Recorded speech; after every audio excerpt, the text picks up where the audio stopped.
Carissimi amici del Montefeltro, benvenuti qua sul nostro canale YouTube e spero che facciate visita anche al nostro gruppo Facebook che insomma è una fucina di passione, una fucina di idee, un qualcosa dove si ci diverte. Io sono Pietro Mangini e nel mio piccolo e con tanta umiltà, perché approcciare un argomento come questo non è facile, cercherò di spiegarvi le basi dei tassi dei pennelli da valva in tasso. Questo video è dedicato principalmente a chi è all'inizio del percorso di rasatura tradizionale. Se voi siete ad un livello avanzato, sicuramente vi annoierete a volte. Potrebbero esserci delle imperfezioni in quello che dico, nel senso che non ho preparato niente come il mio solito, vado un po' a memoria, un po' così. Però una delle domande che spesso viene poste all'interno del gruppo è: ho iniziato da poco la rasatura tradizionale, vorrei provare un pennello in tasso, cosa mi consigliate? Domanda non facile, perché ci sono tante selezioni di tasso, ognuna delle quali poi ha delle sensazioni sulla pelle, dei comportamenti soprattutto estremamente diversi tra loro. Io, per non gettare, diciamo, troppa carne al fuoco, che sarebbe una cosa inutile e verrebbe anche una lungaggine, partirò con quattro tipi di tasso che sono poi i più comuni. Poi già per le nominazioni sarà un problema, perché c'è chi chiama Manchurian il Two Band, chi lo chiama Two Band, chi lo chiama Finest, però insomma cercherò di trovare i nomi più comuni. Ecco, io inizierei a fare la nostra carrellata per conoscere a fondo i pennelli in tasso, dal più morbido al più duro e punzecchiante. Ah, giusto una cosa, ragazzi. A breve avremo un intervento del Cerusico, perché lui dà sempre un consiglio che io ritengo fantastico per selezionare il primo tasso, quindi l'ho coinvolto, gli ho chiesto: per favore Marco, fammi una breve clip e dai il tuo consiglio, vedrete che da quella ne avrete grande giovamento. Allora, iniziamo dal pennello più morbido della gamma dei pennelli in tasso, non in tassi. E poi un'altra cosa, il discorso etico io non lo tiro fuori, vi parlo delle caratteristiche, poi ognuno di noi ha le proprie idee e io le rispetto tutte, perché tutte sono degne di essere rispettate. In arrivo dall'alto il più morbido, il Silvertip, punta d'argento, infatti vedete che le sue punte. Questo è un pennello molto morbido che, se a voi piace un tipo di massaggio bello sostenuto, non va bene assolutamente. Questo è molto godurioso, ma deve piacere il pennello morbido. Questo va molto bene per le rasature quotidiane, infatti io lo uso spesso. Questo è un 22 mm, anche se io consiglio sempre di orientarsi per iniziare su un 24 mm, che è un po' una misura giusta, ma poi ve ne parlerà Marco più approfonditamente e in modo più esaustivo del mio minestrone che sto facendo. Dicevo, il Silvertip è un pennello morbido che ha poca resistenza, ma produce una crema, una schiuma meravigliosa e soprattutto rispetta la pelle. Ecco, io credo che se voi cercate, siete abituati ai sintetici che hanno punte morbide, perché questo ha punte morbidissime, non punzecchiano assolutamente, eh, questo potrebbe fare per voi, però potrebbe avere d'altro canto una prerogativa che magari a voi non piace. Se vi piace il massaggio anche con le dita dentro, si può fare anche con questo, però non avrete mai un backbone di quelli da goduria totale a chi piace il backbone, ovviamente. E quindi questo è il Silvertip. Sappiate che quando scegliete un Silvertip scegliete un pennello morbido, un pennello con poco backbone, ma un pennello che vi dà delle sensazioni meravigliose. Quello che io adoro di più dei tassi è questo, il two band. Infatti si può anche vedere che ci sono due bande, ma certi lo chiamano Manchurian, certi lo chiamano Finest, insomma sono tutti scusatemi, nomi commerciali che i vari produttori hanno dato, ma il più comune, diciamo, è Two Band. Questo è un pennello dalla spinta molto importante, molto molto importante.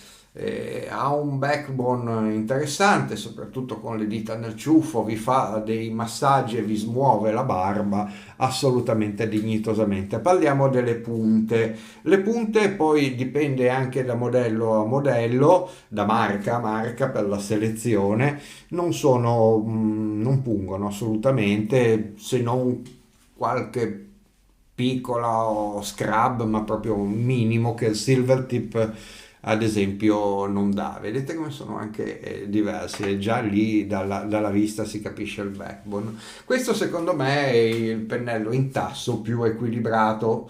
E io ne sono felicissimo, il mio preferito è questo, un two band della Botti da 22 mm solamente, perché a me i pennelli grandi non piacciono, ci sono anche nodi da 30-32 mm che io non riesco neanche a immaginare. Comunque ricordate che il nodo troppo grosso è molto più difficile da gestire in fase di montaggio, di prelievo e anche in faccia, perché vi copre tutta la guancia naturalmente.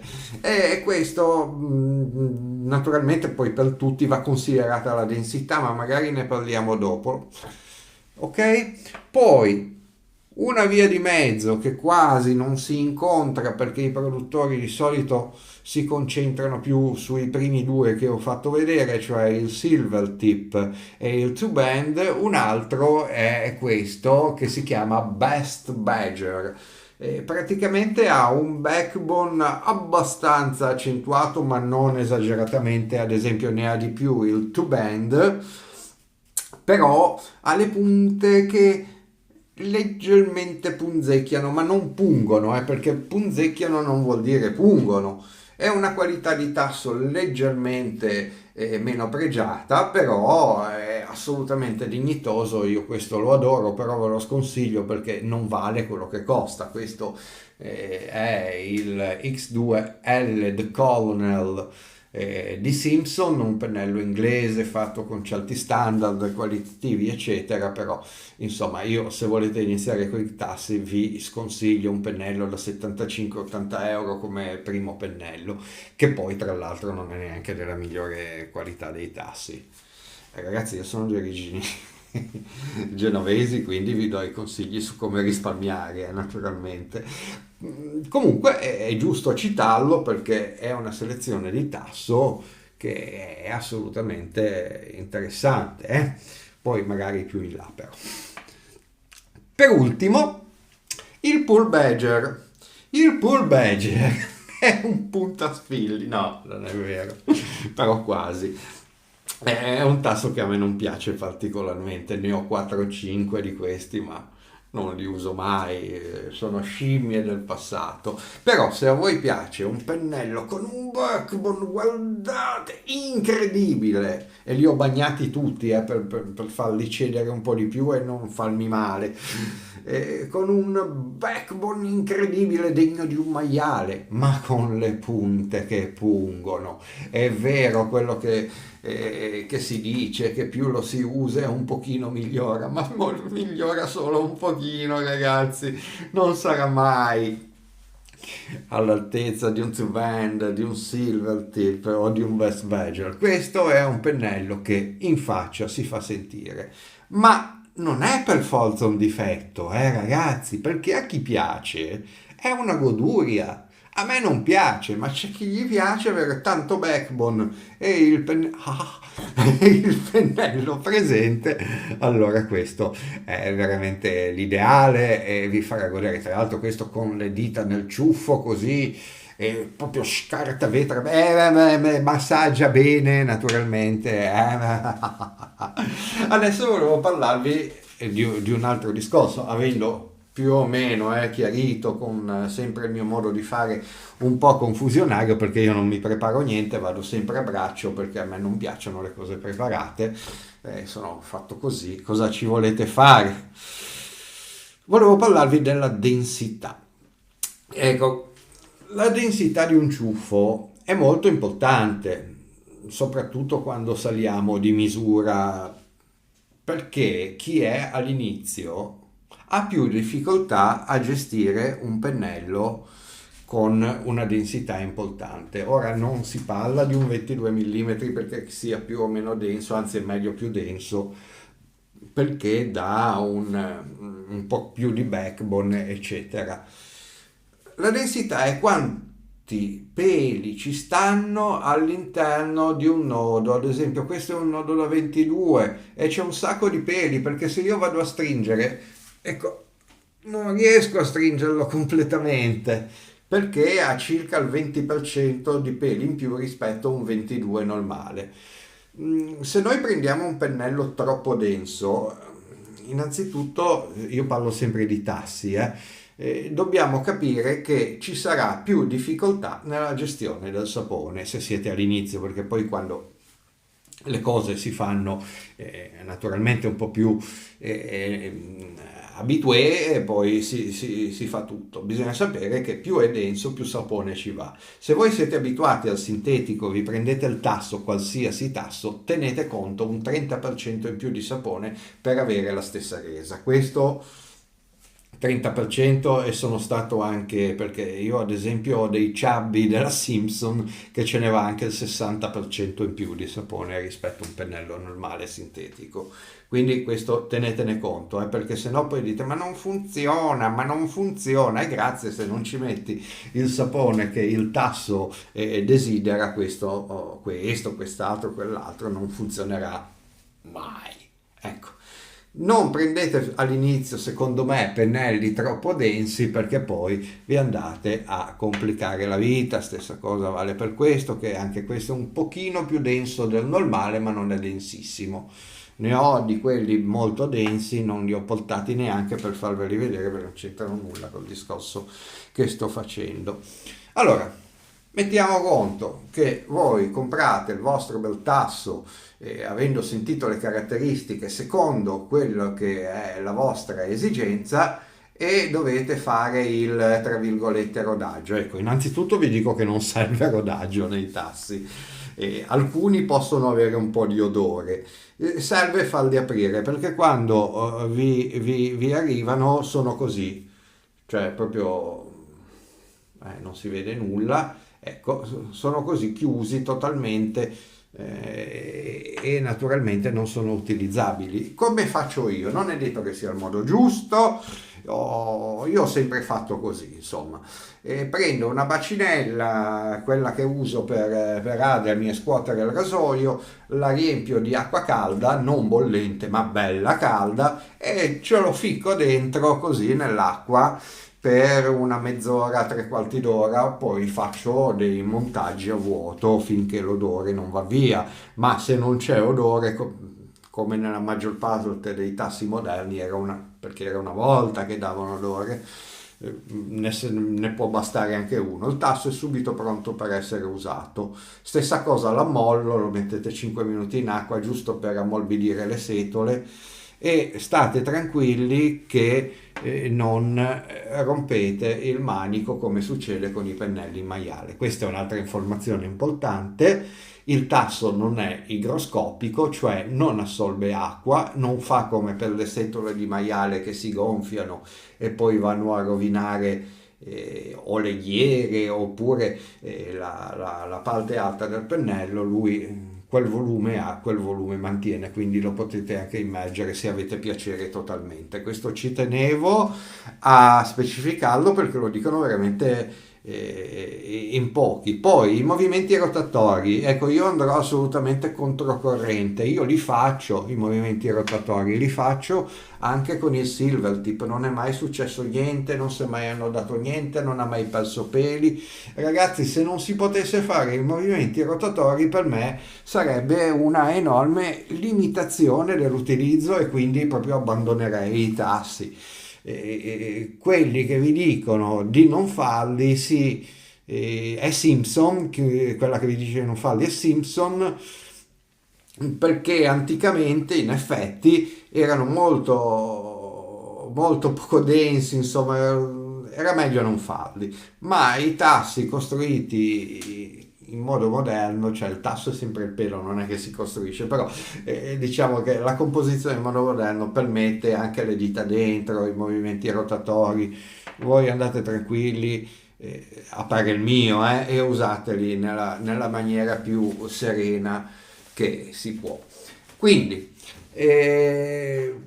vi ho parlato del pull badger, ecco, se vi piace qualcosa, sì, vi ho parlato del pull badger, vero? Sì. Se vi piace qualcosa di ispido, pungente, ma con un backbone della Madonna, ecco, questo è assolutamente il pennello giusto. E a proposito di giusto, una persona giusta, competente e naturalmente che io stimo tantissimo è il cerusico Marco Petrullo. Gli facciamo dire cosa pensa di come dovrebbe essere il primo pennello in tasso. Ciao Cavalieri del Montefeltro, anche io voglio dare il mio contributo a questo bellissimo e vastissimo argomento che sta trattando il buon senatore. Quando un utente mi chiede un consiglio per l'acquisto di un primo tasso, io dico sempre la stessa cosa. Yaki to bend da 24 mm. Perché questo tipo di nodo di ciuffo? Perché ha una dimensione secondo me molto giusta, molto equilibrata sia per un face lettering che per un montaggio in ciotola. Ha un backbone equilibrato, ok? Quindi può essere utilizzato sia con le dita in ciuffo ma anche senza. Punte abbastanza morbide ma garantendo un buon massaggio. Una buona densità ma non eccessiva, e questo quindi rende più semplice anche l'idratazione e il montaggio diciamo, durante il montaggio della saponata. E infine un'altra cosa da valutare è il costo di acquisto molto contenuto, perché sul sito di AliExpress i 24 mm viaggiano, a seconda del manico, viaggiano intorno ai 30 euro, euro più euro meno. Poi ci sono in catalogo anche i 26 mm, che ovviamente sono un pochino più grandi, e il 22 mm che ovviamente è un pochino più piccolino. Secondo me il 24 è il giusto compromesso e per iniziare è la miglior cosa. Inoltre è un pennello molto diffuso all'interno delle collezioni dei vari utenti, quindi poi avere come termine di paragone per ulteriori consigli risulta molto più semplice se magari lo si vuole con più backbone, meno backbone, con delle punte più presenti oppure ancora più morbide. Quindi partendo come diciamo riferimento questo, che più o meno non dico che lo abbiamo tutti, ma io penso che l'80% dei tonsori uno Yaki to Bend in scuderia ce l'hanno, risulta anche più semplice poi avere ulteriori consigli. Ok? Spero di esservi stato utile e ripasso la linea al buon senatore. Ciao! Ed in effetti io sono perfettamente d'accordo con lui perché uno Yaki to bend, ad esempio, può essere il pennello giusto. Io vi faccio l'esempio di questo, è vero che ce l'ho da un po' di anni, però l'ho pagato mi pare 24 euro su AliExpress e come primo pennello in tasso vi assicuro che vi dà un feedback assolutamente credibile e soprattutto vi può fare apprezzare quello che è il pennello in tasso e quello che può essere una prima impressione del pennello in tasso. Poi da lì è troppo duro, prendo un silver tip, è troppo morbido, prendo un pull badger o altro. Ecco, questo come diceva Marco, la densità giusta, non è esagerata, riuscite a gestire il sapone in modo corretto e io sono certo che vi troverete sicuramente bene spendendo pochissimi, un tozzo di pane praticamente. A me piacciono i tassi, sono i miei pennelli da valva preferiti e quindi è ovvio che ne sto parlando con grande entusiasmo. Naturalmente, sì, sì, sì, assolutamente. Yaki è un'azienda che alcuni sono anche importati in Italia, ora non so chi li tenga, ma si possono comprare ad esempio su AliExpress a pochi soldi. Voi andate sempre a vedere le cose di magazzino di AliExpress, ad esempio quelli che loro danno per fallati, dicono che il manico ha delle imperfezioni, magari può succedere che qua il colore non è proprio perfetto, eccetera, ma ve li vendono a 15 euro per fare, se ne hanno disponibili ovviamente, per fare un esempio. Io quindi vi consiglio di dare un'occhiata e se volete cominciare con il tasso, iniziare da lì, naturalmente. Bene, sono riuscito a fare una cosa abbastanza completa, credo di non essermi dimenticato nulla, no, ho parlato dell'avvio del tasso, di quanto dovrebbe stare a bagno prima di... sì, direi che c'è tutto. Se vi interessa, non c'entra niente con i tassi. Lo stiletto V2 di The Goodfellas Smile, date un po' una cliccata qua a fianco perché il Cerusico ha fatto un confronto che è qualcosa di eccezionale. Buon tutto di tutto a tutti e grazie!